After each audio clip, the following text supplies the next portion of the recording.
복음이란 무엇인가? 오늘은 6번째로 복음은 하나님과 동행하는 것이다 라고 말씀을 드리고자 합니다.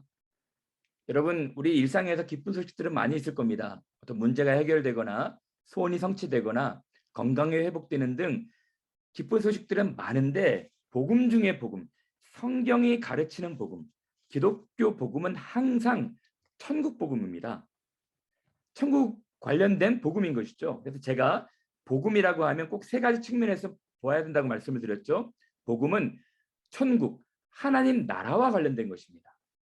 하나님의 나라가 시작이 되었고 그 나라가 완성이 된다는 것이었죠. 근데 나쁜 뉴스는 뭐냐면, 하나님 나라는 시작이 되었고 완성이 되어가고 있는데 이 나라에 들어갈 자격, 우리는 자격이 없다는 거예요. 죄 가진 인생은 자격이 없거든요. 근데 복음 중에 복음은 이 나라에 들어갈 자격이 주어졌다는 것입니다. 어떻게요? 예수께서 문제를 해결하신 것이죠. 죄의 문제도 해결하고 의의 문제도 해결한 것입니다. 여기서 끝이 아닙니다. 하나님이 우리와 화해하시고 우리를 자녀 삼으심으로 말미암아 하나님의 나라에 들어갈 때까지 도와주신다는 거예요. 우리는 연약하고 부족하지만 하나님께서 함께 하신다는 것입니다. 이것이 복음이거든요. 그래서 이 3가지 측면을 한 문장으로 쉽게 이야기하자면 이런 문장이 될 것 같아요. 복음은 하나님 나라의 한 구성원이 되어서 하나님과 함께 살아가는 영광입니다. 이것입니다.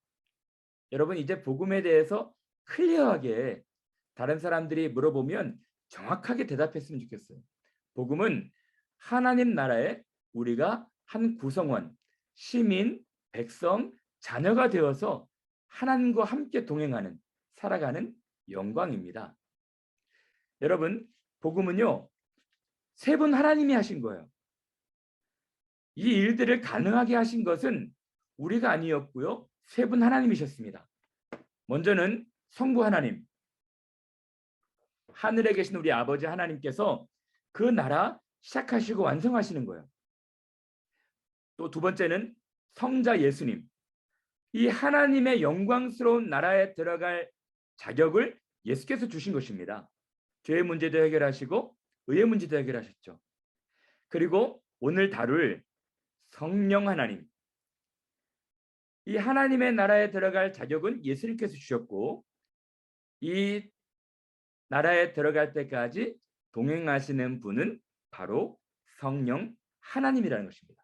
다시 말해서 복음은 하나님이 하신 것인데 성부 하나님, 성자 하나님, 성령 하나님, 죄 많은 인생들을 향해서 하신 일입니다. 복음 하면 많은 분들이 예수님의 십자가만 기억을 해요. 특히 고난주간이 찾아오게 되면 예수님의 고난에 동참하는 의미에서 십자가만 생각하거든요. 그러나 정확한 완벽한 복음은 성령 하나님이 우리와 함께 하신다는 것입니다. 여러분, 예수께서 십자가에 달려 돌아가신다는 것을 말씀을 하셨을 때 제자들이 무서워했어요. 힘들어했습니다. 외로워했어요. 예수께서 말씀하시죠. 내가 십자가에 달려 돌아간다고 무서워하거나 외로워하거나 낙심하지 말아라. 내가 십자가에 달려 돌아가는 것이 너희들한테 훨씬 유익하다 라고 말씀하셨거든요. 이렇게 말합니다. 내가 이 말을 함으로 너희 마음에 근심이 가득하였도다. 그러나 내가 진짜 너희들에게 말하고 싶은 것이 있다. 그게 뭐냐면 내가 떠나가는 것이, 십자가에 달려 돌아가시고 부활하시고 하늘에 올라가시는 것이 훨씬 너희들한테 유익하다는 것입니다. 왜냐하면 예수께서 죽고 부활하고 승천하지 않으시면 하나님께서 우리에게 보내실 성령님이 우리에게 오시지 않는다는 거예요. 그러므로 복음은 성령 하나님께서 우리 가운데 오시는 것입니다. 이것이 훨씬 우리들한테 유익하다는 거예요. 또 말씀하십니다. 내가 아버지께 구하겠으니 그가 또 다른 보혜사, 또 다른 컴포터, 카운셀러, 위로자를 주실 텐데 영원토록 우리와 함께 있게 하겠다는 것입니다. 여러분, 이것이 복음이에요. 무엇이 복음입니까? 성령 하나님이 우리와 하나님의 나라에 들어갈 때까지, 또 그 이후에 영원토록 함께 있겠다는 것입니다. 우리와 함께 거하시겠다는 거예요. 그래서 계속해서 말씀하시죠. 예수님이 부활도 목격하고 예수님이 하늘로 올라가신 것도 목격한 그 흥분된 제 아들을 안심시키면서 캄다운 시키면서 아버지께서 약속하신 성령을 기다리라는 것입니다. 성령이 우리 가운데 오신 것이 복음이에요. 제가 늘 말씀을 드리죠. 구약 성경과 신약 성경, 구약 시대의 이스라엘과 신약 시대의 많은 사람들의 차이가 무엇입니까? 구약 시대에는 성령이 간헐적으로 계셨어요. 구약 시대에도 성령께서 계셨습니다. 창조 때부터 계셨어요. 하나님이 영이 창조할 때부터 함께 하셨습니다. 그 이후에도 다윗과 모세와 아브라함과 많은 사람들에게 하나님의 성령이 그들을 감동케 하셨어요. 그러나 구약의 내내 성령 하나님께서 계신 것이 아니에요. 모든 사람에게 성령께서 계신 것이 아닙니다. 근데요, 너무 놀라운 신약의 영광이 무엇인지 아십니까? 신약의 영광은 예수께서 고난받으시고 십자가에서 달려 돌아가시고 부활하시고 하늘로 올라가신 뒤로 성령께서 오셨다는 거예요. 이것은 너무 놀라운 복음입니다. 성령께서 아예 우리 가운데 임마누엘 하셨어요. 그래서 어떤 분들이 물어봅니다. 하나님께서는 어디 계십니까? 예수께서는 어디 계십니까? 예수님은 내 마음에 계십니다. 하나님은 내 마음에 계십니다. 물론 맞는 말입니다. 그러나 정확한 하나님의 좌소, 하나님이 계신 곳은 하늘입니다. 그래서 예수께서 기도하라 말씀하시죠.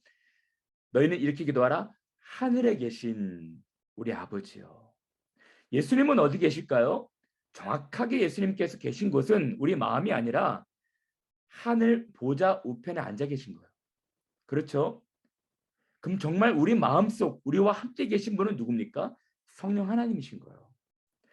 성령 하나님이 우리 가운데 함께 계셔서 너희 속에 성령께서 계심으로 너희는 성령이 거하시는 전이라 말씀하고 있는 것입니다. 여러분, 이것이 놀라운 복음입니다. 예수께서 이뤄놓으신 사역으로 말미암아 성령께서 우리와 함께 하시는 것이 복음이에요. 함께 하셔서 하신 일이 무엇입니까? 세 가지로 말씀을 드리고자 해요. 성령께서 우리와 함께 하셔서 하시는 일, 먼저 세 가지 간단하게 말하면 처음 우리가 출생할 때부터 영적으로 거듭날 때부터 함께 하십니다. 그리고 두 번째, 우리를 성장시키시고 성숙시키신 것이죠. 세 번째, 우리를 하나님 나라에 들어갈 때까지 우리와 함께 동행하시는 것입니다. 이것이 복음입니다. 첫 번째, 성령께서는 우리를 다시 영적으로 태어나게 하셔요. 예수께서 말씀하시죠. 진실로 진실로 내게 이르노니 사람이 물과 성령으로 거듭나지 아니하면 하나님 나라에 들어갈 수 없다. 여러분들이 거듭난 사람들이라면, 여러분들이 하나님 은혜 가운데 인격적으로 예수님을 만난 사람들이라면 성령으로 거듭난 것입니다. 성령께서 함께 하신 거예요. 성령께서 어떻게 함께 하셔서 무엇을 하십니까? 우리 마음에 진리의 말씀을 듣게 하시는 거예요. 하나님 말씀이 풀어 가르쳐 우리 귀에 쏙쏙 들어오게 하는 것입니다. 그리고 이 진리의 말씀을 듣고 믿게 하시는 거예요. 너희도 진리의 말씀 곧 구원의 복음을 듣고 또한 믿어 약속의 성령으로 인치심을 받았다는 것입니다. 너무 놀랍죠? 성령께서 여러분들을 거듭나게 하시는 거예요. 말씀을 듣고 믿게 하시는 것입니다. 그리고 여러분들이 예전에 딱딱하고 굳고 하나님 말씀을 듣기 싫어했던 그 마음들을 제거하시고 부드러운 마음을 주시는 거예요. 예수께서 우리 마음속에 성령을 부으셔서 우리 마음이 부드럽게, 굳고 딱딱하고 하드한 마음이 다 제거가 되고 부드럽게 예수님을 받아들이고자 하는 마음으로 바꿔주신다는 것입니다. 여러분, 이것이 성령께서 하시는 거예요. 이것이 복음입니다. 여러분들이 예전에는 말씀이 잘 안 들렸다가 이제 말씀이 귀에 쏙쏙 들려오고 그 말씀이 믿어지고 그 말씀대로 살고 싶어 해지는 부드러운 마음이 생겼다면 성령께서 함께 하신 거예요. 여러분, 이것이 끝이 아닙니다. 성령께서 여러분들을 거듭나게 하시고 태어나게 하셨다면 여러분들에게 계속해서 성장할 수 있도록 여러분들을 성숙시켜 주시는 거예요. 진리가 무엇인지 계속해서 여러분들에게 가르쳐 주시는 것입니다. 우리가 하나님으로부터 온 영을 받았으니 이는 우리로 하여금 하나님께서 우리에게 은혜로 주신 것들을 깨닫게 하려 하십니다. 성령 하나님은 하나님의 깊고 깊은 마음까지도 다 아시기에 우리에게 하나님의 마음을 알려주신 것입니다. 그리고 가르쳐 주시는 거예요. 생각나게 하신 것입니다. 2000년 전에 예수님께서 하셨던 말씀, 오늘 21세기 성령 하나님이 우리들에게 그 말씀 생각나게 하시고 가르쳐 주시는 것입니다. 보혜사 곧 아버지께서 내 이름으로 보내실 성령, 그가 너에게 모든 것을 가르치고 내가 너에게 말한 모든 것을 생각나게 하리라. 여러분들이 하나님 은혜 가운데서 진리를 더 알아가고 더 알아가고 더 알아가는 것, 이것은 성령께서 여러분 가운데 계셔서 일하시는 거예요. 여러분 스스로 하는 것이 아닙니다. 스스로 깨닫는 것이 아니에요. 성령께서 가르쳐 주신 거예요. 무엇을 통해서? 성경을 통해서 가르쳐 주신 것입니다. 그러므로 성경은 설교 때 선포되어야 되고 가르쳐져야 돼요. 성경은 하나님의 뜻으로 된 것입니다. 하나님의 뜻으로 된 것으로 성령의 감동하심으로 된 것으로 오늘날도 이 성경이 풀어질 때 성령께서 여러분들에게 속삭이시고 깨닫게 하신 것입니다. 예수님의 말씀을 생각나게 하시고 가르쳐 주시는 거예요. 성령 하나님이 우리를 태어나게 하실 뿐만 아니라 우리를 말씀을 가르치심으로 계속해서 자라게 하신다는 거예요. 이것이 다가 아닙니다. 하나님이 하시는 일이 무엇입니까? 성령 하나님이 하시는 일이 무엇입니까? 우리가 하나님과 교제할 수 있도록 말씀만 듣고 깨닫게 하시는 것이 아니라 기도하게 하시는 거예요. 기도. 제가 기도를 시키면 많은 분들이 기도 잘 못하잖아요. 우리의 언어 부족하지 않겠습니까? 우리 연약해서 기도 잘 못하는 사람들이에요. 근데 성령 하나님께서 도우신다는 거예요. 성령도 우리의 연약함을 도우시나니 우리는 마땅히 기도할 바를 알지 못하나 오직 성령이 말할 수 없는 탄식으로 우리 안에 계셔서 우리를 위하여 친히 하나님이 받으심직하게 간구하신다는 거예요. 이 사실 아셨습니까? 우리는 기도 잘 못해요. 근데 우리의 기도가 하나님이 들으실 수 있도록 받으실 수 있도록 우리와 함께 기도하신다는 거예요. 사랑하는 여러분, 이것이 복음입니다. 성령께서 우리와 함께 하시는 거예요. 더 놀라운 거는 하나님의 나라에 들어갈 때까지 우리와 동행하시고 인도하신다는 것입니다. 예수를 죽은 자 가운데 살리신 이의 영이 너희 안에 거하시면, 성령께서 우리 안에 거하시면 그 영으로 말미암아 우리 죽은 몸도 살리실 텐데, 하나님의 영으로 인도함을 받는 사람은 곧 하나님의 아들이라. 여러분, 우리는 의식하지 못했을지라도 하나님의 영이, 성령이 우리 안에 거하심으로 우리의 말씀을 듣고 믿게 하시고 우리가 말씀 안에서 자라게 하시고 기도하게 하시고 하나님과 함께 살 수 있도록 동행하신다는 것입니다. 이제 그럼 마지막으로 동행에 대해서 함께 살펴보고자 합니다. 사랑하는 여러분, 복음은 하나님과 함께, 성령 하나님과 함께 동행하는 것이거든요. 인생에서 가장 필요한 것이 무엇일까요? 저는 인생에서 가장 필요한 것은 동반자, 동행자라 생각이 들어요. 고되고 힘든 인생길 함께 걸을, 함께 동행할 동반자 만나는 것이 저는 인생에서 가장 필요한 것이라 생각이 들거든요. 저는 그 동행자가 있습니다. 이 어여쁜 여인은 제 아내예요. 제가 이 아내를 처음 만나고 첫인상에 뿅 간 것은 아닌데 만나면서 너무 좋아졌어요. 지금은 결혼한 지 22년이 되었는데요. 아내를 만난 것은 제 인생에서 가장 하나님께서 주신 축복이라 생각이 들어요. 여러분 중에 청년들, 아직 인생의 동반자, 반려자, 배우자를 만나지 못한 사람들은 꼭 기도하세요. 정말 이 남은 여러분들의 인생들 행복하고 귀하게 살기 위해서는 동행자가 필요하지 않겠습니까? 결혼한 분들도 하나님이 늘 사랑하셔서 배우자로 주신 분들 사랑하시고 인생의 동반자로 존중하시길 바랍니다. 여러분 주신 동행자 귀하게 생각하시는 분들이 되셨으면 좋겠어요. 우리 인생길 함께 걷는 친구, 동반자는 너무 중요한 것입니다. 그럼 여러분, 인생의 동행자를 만났다면 이 동행자와 동행하기 위해서 우리가 꼭 필요한 것이 무엇일까요?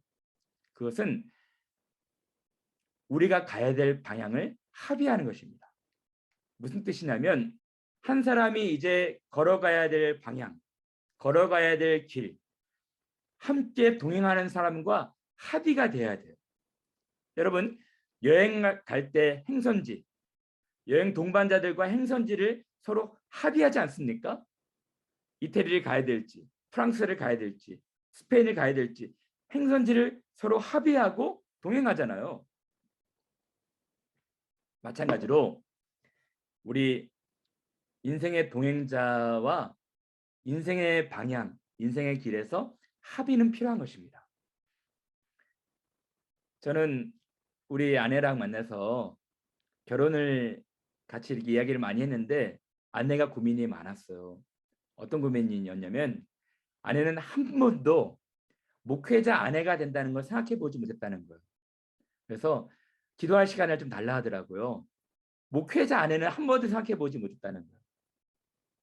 여러분, 목회의 길을 가기 위해서는 목회에 조력할 동반자와 이 방향에 대해서 합의가 되어야 되거든요. 여러분들이 성령 하나님과 함께 동행하기 위해서는 성령께서 제시하시는 방향, 우리가 가야 될 방향에 대한 합의가 있어야 돼요. 두 사람이 뜻이 같지 않은데 어찌 동행하겠으며, 여러분들은 세상 쪽으로 가고 싶어 하고 여러분들은 여러분들의 길을 가고 싶어 하는데 성령께서는 우리에게 제시하시는 길이 있거든요. 이것이 합의가 되지 않으면 동행하실 수가 없는 것입니다. 계속해서 스트러글한 거예요. 계속해서 갈등이 생기는 것입니다. 그렇지 않겠습니까? 우리에게는 하나님이 주신 길이 있어요. 이 길에 여러분들 순종하겠습니다 라고 고백하셔야 되는 것입니다. 그리고 성령 하나님과 동행하기 위해서는 어떻게 해야 될까요? 방향에 대한 합의가 있다 할지라도 많은 의견 조율이 필요합니다. 저는 우리 집사람 아내하고 결혼했는데 너무너무 좋았어요. 좋았는데 결혼을 하자마자 너무 달라요. 너무 다른 거예요. 저는 ESFP거든요. 아내는 ISFJ예요. 너무 다르더라고요. 성격이. 그래서 방향 같은데 맞춰야 될 것이 너무너무 많았어요. 엊그제 이태리 피사로 여행을 다녀왔어요. 여행 갈 때까지는 좋았는데 가고 나서 자칫 위기가 생겼어요. 제 의견하고 아내 의견하고 잘 안 맞는 거예요. 그래가지고 약간 싸늘한 순간이 있었습니다. 그것처럼 행선지도 같고 방향도 같을지라도 의견 조율이 필요하고 많은 대화가 필요할 때가 있습니다. 사랑하는 여러분, 성령 하나님과 동행하는 것도 마찬가지입니다. 성령 하나님과 여러분들이 많은 대화를 해야 돼요. 성령 하나님께서 여러분들에게 가는 길에 길목에 어떤 어려움이 있는지 설명하시고 왜 이런 일들이 있는지 가르쳐 주시고 왜 이런 고난과 어려움들이 있는지 또 설득하시고 이야기해 주시거든요. 여러분 들어야 됩니다. 그래야지 서로 의견 조율이 돼야 되거든요. 이것을 어떻게 우리에게 설명하실까요? 하나님 말씀으로 가르쳐 주시는 거예요. 모든 성경은 하나님의 감동으로 된 것으로 교훈과 책망과 바르게 함과 의로 교육하기에 유익하니 이는 하나님의 사람으로 온전하게 하며 모든 선한 일을 행할 능력을 갖추게 하려 합니다. 그러므로 여러분들이 해야 될 것은 성령 하나님과 동행하기 위해서는 반드시 여러분들이 하나님의 말씀, 성령께서 풀어주시는 그 말씀을 들어야 돼요. 그래야지 왜 이런 어려움들이 있는지, 왜 이런 고난들이 있는지, 어떤 방향으로 계속 가야 되는지, 왜 이 길을 가야 되는지 여러분들이 들을 수가 있는 것입니다. 듣지 못하면 하나님 말씀을 알지 못하면 계속 갈등이 생기는 거예요. 의견 조율이 잘 안 되면은 왜 이런 일들이 있는지 불만만 생기게 되는 것입니다. 동행자의 말씀을 들어야 되는 거예요. 많은 의견 교환이 필요한 것입니다. 서로의 생각을 나눠야 돼요. 일방으로 가서는 안 되고 쌍방 협력이 되어야 되는 것입니다. 저는 우리 아내한테 늘 그런 이야기를 해요. 여보, 당신은 나의 평생 친구다. 저는 아내하고 처음 결혼할 때부터 대화를 많이 했어요. 적어도 하루에 1시간은 통화한 것 같아요.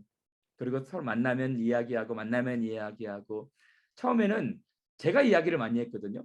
제가 밖에 나가면 항상 집 전화해서 아내하고 1시간, 2시간 통화하고 그랬는데 요새는 좀 바뀌었어요. 우리 아내가 호르몬이 좀 바뀌었는지 일 끝나자마자 저한테 전화해서 집에 올 때까지 한 50분 정도 전화를 하더라고요. 오늘 이런 일이 있었다, 저런 일이 있었다, 시끌cur하게 대화를 많이 해요. 서로 대화가 많이 필요합니다. 사랑하는 여러분, 성령 하나님, 여러분들과 함께 동행하기를 바라시고 원하시는 하나님과 대화하십니까? 성령 하나님의 말씀을 듣고 또 여러분들이 성령 안에서 기도하고 계십니까? 이런 대화가 없으면 재미없는 교회 생활하게 되는 것입니다. 정말 재미나고 흥미로운 신앙생활하기 위해서는 여러분들과 함께 동행하는 성령 하나님과 많은 대화를 가져야 되는 것입니다. 사랑하는 여러분, 이제 하나만 더 하고 마칠까 합니다. 성령 하나님과 동행하기 위해서는 어떤 일들을 해야 될까요? 성령 하나님을 존중하셔야 되는 것입니다. 행복한 결혼 생활하기 위해서는 필요한 것이 무엇입니까? 서로가 서로를 존중하는 것. 성령 하나님과 우리와 행복하고 은혜로운 동행 생활을 하기 위해서는 어떻게 해야 됩니까? 성령 하나님을 존중해야 되는 거예요. 성령 하나님의 마음을 아프게 해서는 안 돼요. 성령 하나님을 무시해서는 안 됩니다. 성령 하나님의 가슴을 상하게 해서는 안 돼요. 성경이 이렇게 말하고 있습니다. 하나님의 성령을 근심하게 하지 말아라. 근심하게 하지 말아라 해서 근심이 무슨 뜻일까요? 휘페오라는 단어인데요. 고통을 가하지 말아라. 가슴 아프게 하지 말아라. 감정을 상하게 하지 말아라. 그 뜻입니다. 우리 안에 계신 성령 하나님, 가슴 아프게 해드리지 말라는 거예요. 성령 하나님이 언제 가슴이 아플까요? 성령 하나님께서는 우리와 함께 동행하고 싶으신데 우리가 죄를 사랑하고 성령 안에서 기도하지 않고 또 성령이 싫어하시는 그런 안 좋은 마음들을 품고 행하고 그러면 성령의 마음이 아픈 것입니다. 사랑하는 동행자, 사랑하는 남자친구, 여자친구, 배우자 마음을 아프게 해서는 안 되는 것처럼 성령의 마음을 아프게 하지 말라는 것입니다. 또 우리가 하지 말아야 될 것이 무엇입니까? 성령께서 우리 가운데 아주 선한 마음 주시거든요. 그 마음에 찬물 끼얹지 말라는 거예요. 성령의 소욕, 성령의 그 불을 끄지 말라는 것입니다. 항상 기뻐하라, 쉬지 말고 기도하라, 범사에 감사하라. 이것이 그리스도 예수 안에서 너희를 향하신 하나님의 뜻이니라. 성령을 소멸하지 말며, 소멸하다는 것이 무엇입니까? 불 끄지 말라는 거예요. 찬물 끼얹지 말라는 것입니다. 성령께서 우리 마음속에 기뻐하는 마음, 기도하는 마음, 감사하는 마음 주실 수 있거든요. 근데 우리가 불평하고 원망하고 그래 기도하지 않고 그러면 찬물을 확 끼얹는 거예요. 불을 끄는 것입니다. 그러면 성령께서 우리 마음에 계시지만 전혀 일할 수 없는, 동행할 수 없는 상태로 있게 되는 것입니다. 여러분들 성령의 속삭임들을 기울이셔야 돼요. 여러분 제발 하지 말으셔야 될 것이 뭐냐면 성령 우리 안에 계신 동행하시는 성령 하나님께서 우리 가운데 대화하시고 말씀하실 때 하드한 마음, 딱딱한 굳은 마음으로 완고한 마음으로 순종하지 않고 무시하는 마음 있어서는 안 됩니다. 그러므로 성령이 이르신 바와 같이 오늘 너희가 그의 음성을 듣거든 광야에서 시험하던 날에 거역하던 것 같이 너희 마음을 하드하게 하지 말라는 것입니다. 지금도 우리와 동행하시는 성령 하나님은 계속해서 속삭이시는 거예요. 물끄러미 바라보시면서 사랑하는 누구누구야 나와 함께 가자. 이런 일들은 멀리 해야 된다. 이러한 일들은 가까이서는 안 된다 라고 말씀하신 것입니다. 여러분 그 음성을 듣거든 여러분들의 마음을 굳게 하지 말고 존중하고 순종하셔야 돼요. 사랑하는 여러분, 이제 말씀을 마칠까 합니다. 아까도 제가 말씀을 드렸듯이 제 아내와 이제 결혼 22주년이 되었어요. 저는 정말 다시 한번 아내한테 감사하고 고마운 마음이 있습니다. 저같이 부족한 사람과 함께 동행해 준 것이 너무 고맙고 감사해요. 똑같이 저는 제 안에 계신 성령 하나님께 너무 고맙고 감사하고 있습니다. 저같이 부족한 사람, 못난 사람과 함께 동행하신 것이 너무 감사해요. 또 앞으로 제가 얼마나 못나고 부족했을지라도 성령 하나님은 하나님 나라에 들어갈 때까지 저와 함께 동행하실 것입니다. 여러분들도 마찬가지일 것입니다. 여러분들이 부족하더라도 못나더라도 하나님이 여러분들 떠나지 않으실 거예요. 함께 하실 것입니다. 여러분 이것이 복음이에요. 우리 안에 계신 성령 가슴 아프게 해서는 안 돼요. 고통을 가해서는 안 됩니다. 성령 하나님의 그 마음에 찬물을 끼얹으면 안 돼요. 성령 하나님과 계속해서 방향을 조율하고 존중하심으로 들어야 됩니다. 여러분 저는 성령 하나님께 참 감사해요. 끝으로 아내 얘기를 하고 싶은데요. 22년 동안 살면서 참 많은 일들이 있었던 것 같습니다. 고생할 때도 있었고 기쁠 때도 있었고 참 감사할 때도 많이 있었고 함께 울 때도 많이 있었어요. 특히 아내와 함께 영국에 올 때 아이들 2살, 3살밖에 안 됐었거든요. 또 비자 문제로 정착하는 문제로 되지도 않는 영어 막 하면서 함께 고생했던 것도 많이 기억이 나요. 또 많이 기억이 나는 건 뭐냐면 제가 아파서 암 치료 받으려고 수술실에 들어갈 때 아내가 그렇게 많이 울더라고요.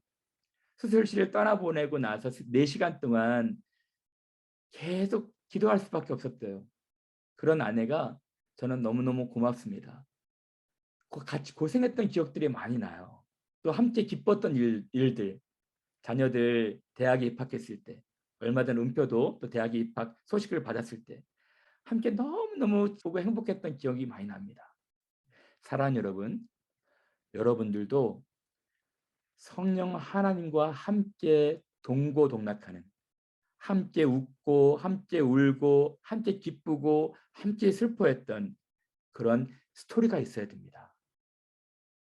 여러분들 중에 우리 장로님처럼 신앙생활을 오래 하신 분들도 있을 것이고 이제 막 신앙생활을 시작하시는 분들도 있을 거예요.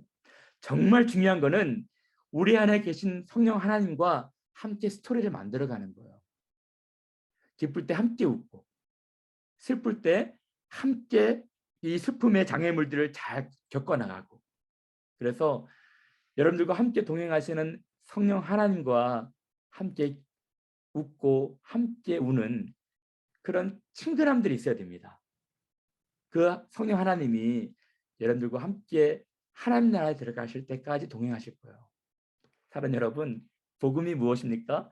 복음은 우리 안에 하나님이 계신 거예요. 임마누엘 하신 것입니다. 예수님께서 지금 하늘 우편에 앉아 계시거든요. 예수께서 말씀하셨어요. 내가 떠나가는 것이 훨씬 너희들한테 유익하다. 왜냐하면 내가 가야지만이 성령 하나님이 너희 가운데 오실 수 있기 때문이다. 그래서 예수께서 약속하셨던 것처럼 오순절날 성령 하나님을 우리 가운데 부으셨어요. 우리가 태어날 때부터 성장하고 성숙하고 하나님 나라에 들어갈 때까지 하나님이 우리와 동행하실 것입니다. 떠나지 않으실 거예요. 이것이 복음입니다. 오늘 예배하는 모든 분들 하나님과 함께 인생의 길 동고동락하면서 동행하시다가 영원한 하나님 나라에 들어가서 하나님과 함께 영원토록 살아가시는 우리 교함들 되시기를 바랍니다.